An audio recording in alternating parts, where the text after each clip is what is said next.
Bonjour, présentation du Samsung Galaxy S2. C'est le dernier portable de chez Samsung, une petite bête de course. Au niveau des caractéristiques, vous avez un appareil photo 8 mégapixels avec un flash. Vous avez ici l'haut-parleur. Vous avez sur les tranches les boutons pour augmenter ou baisser le son, une prise jack avec un micro ici, le bouton pour démarrer et derrière ici vous avez la prise USB, mini USB. Voilà. Au niveau des matériaux, donc c'est exclusivement du plastique. C'est du plastique de très bonne qualité.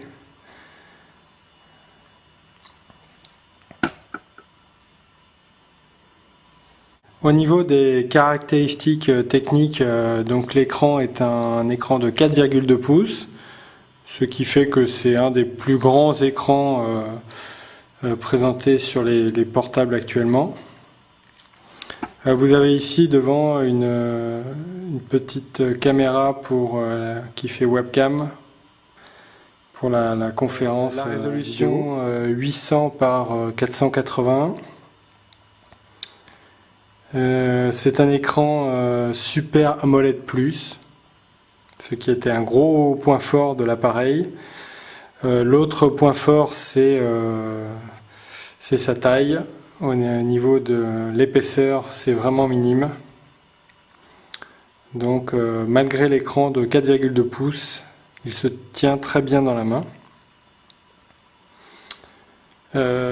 Autre point fort de l'appareil, il a un processeur double core 1,2 GHz, ce qui fait que c'est un des plus puissants appareils de la gamme 2011 actuellement. Il est beaucoup plus puissant par exemple que l'iPhone 4. Dernier point fort au niveau du système d'exploitation. On retrouve la dernière version d'Android. Donc ici c'est la 2.3. Alors au niveau de la grande caractéristique de cet écran Super AMOLED Plus, c'est que l'image est vraiment superbe. Il n'y a aucun scintillement, on ne voit pas les pixels. On peut le tourner dans n'importe quel sens, on voit toujours aussi bien, contrairement à un écran LCD classique. Voilà, donc ici vous avez une barre qui est permanente sur l'appareil, que vous ne pouvez pas modifier sauf à router l'appareil. Donc le Galaxy Spica a une résolution de 480 par 800. C'est un petit peu inférieur à ce qu'on peut trouver sur l'iPhone 4 par exemple, ou sur le HTC Sensation qui est en QHD. Si ma mémoire est bonne, elle est à 960 au lieu de 800. Donc petit avantage pour la résolution pour le HTC Sensation, c'est l'un des seuls avantages qu'il a. Je pense que c'est une caractéristique qu'on va sûrement retrouver un jour, mais ce sera sur le Galaxy S3. Alors au niveau batterie, bonne surprise, l'appareil tient largement une journée, même en utilisation intensive. Moi je pense que sur des journées pas trop chargées, il peut tenir 2 jours sans problème. Petit regret au niveau du témoin de batterie, il n'y a pas de numéro, il n'y a pas de chiffre pour savoir le pourcentage. Par contre, ce qui est bien, c'est qu'il fait un petit bip lorsqu'il a terminé de charger la batterie. Alors au niveau de l'écran de veille, vous avez donc un écran qui a été conçu par par Samsung. Et donc pour le réveiller, l'appareil, hop, il suffit de faire glisser l'écran vers l'extérieur. Au niveau des caractéristiques de l'appareil photo, donc 8 millions de pixels, on prend des photos d'extrêmement bonne qualité. Vraiment, ça peut remplacer largement un appareil photo lorsqu'on n'a rien sous la main. Et au niveau des vidéos, le progrès est encore plus flagrant, puisqu'on peut prendre des photos, des vidéos en 1080i. La qualité est vraiment extrêmement bonne.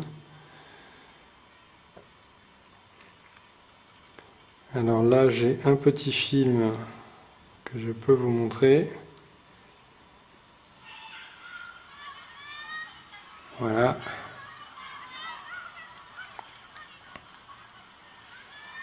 Donc, vous voyez, même en faisant un zoom, on ne voit pas complètement la qualité, mais les images sont vraiment très bonnes et on peut les exploiter et en faire un film et voir ensuite sur la télévision. C'est parfaitement regardable. Ce qui n'était pas le cas il y a un système d'exploitation. Donc vous avez Gingerbread. C'est une version, c'est la 2.3.3. La seule chose dont on n'a pas encore accès, c'est Google Talk avec la vidéo. Ce qui est bien dommage, puisque ici il y a la caméra de 2 millions de pixels qui permet de faire du webcam.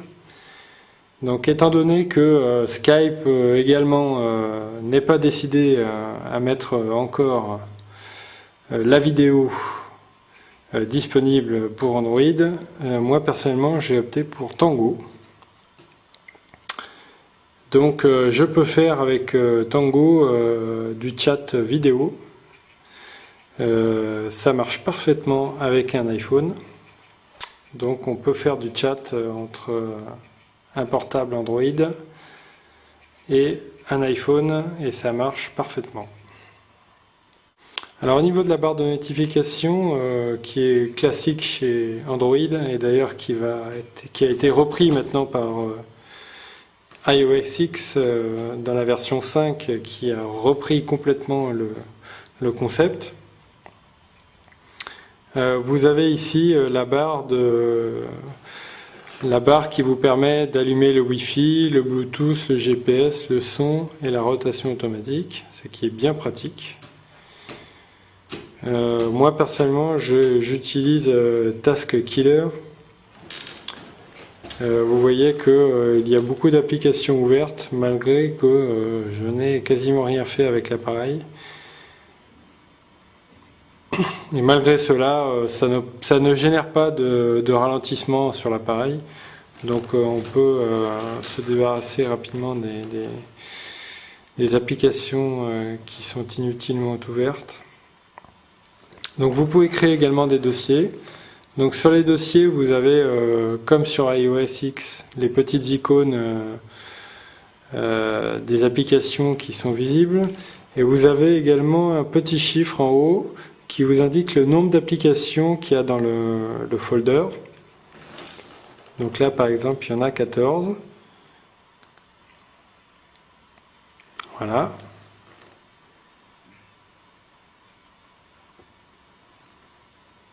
Alors pour cet appareil qui est livré SFR, je n'ai pas trouvé l'App Store de Samsung, contrairement à d'autres opérateurs qui ont l'App Store de Samsung. Moi je n'ai pas l'App Store de Samsung, donc le seul App Store que j'ai c'est l'App Store officiel, bien sûr c'est le plus important. C'est un petit peu dommage de ne pas avoir l'App Store Samsung parce que c'est bien d'avoir de la diversité et pour pouvoir choisir ses applications. Vous avez donc accès par exemple à Google Talk, qui marche extrêmement bien. Donc vous avez vos documents qui sont consultables à tout moment. Vous avez accès à l'application majeure qui est Maps, hein, qui marche extrêmement bien et qui est très très facile à utiliser. Vous avez Google Calendar qui permet de voir également, donc vous avez les jours qui sont présents, et puis quand vous cliquez sur un jour, vous avez la liste des choses à faire dans la journée. Donc ça c'est extrêmement pratique.